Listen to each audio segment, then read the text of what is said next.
అని అంటాడు కదా, నేను బాహ్యంగా కనబడే వాటిని చూడట్లేదు, కానీ ఈ శ్రమల ద్వారా దేవుడు ఒక అద్భుతాన్ని చేయబోతున్నాడు, ఒక మేలు చేయబోతున్నాడు.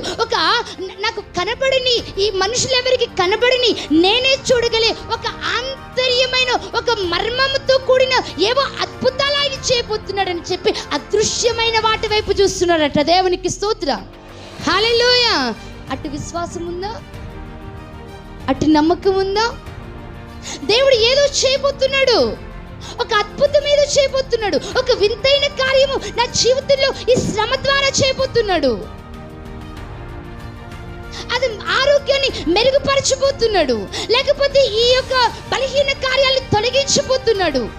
లేదు అనంటే ఈ శ్రమల ద్వారా నన్ను ఇంకా ముందుకు తీసుకువెళ్ళి ఆయన పరిచర్యలో ఏదో బలమైన సాధనంగా వాడుకోబోతున్నాడు అని నీకు కనబడిన వాటి వైపు విశ్వాసంతో చూడగలుగుతున్నావా?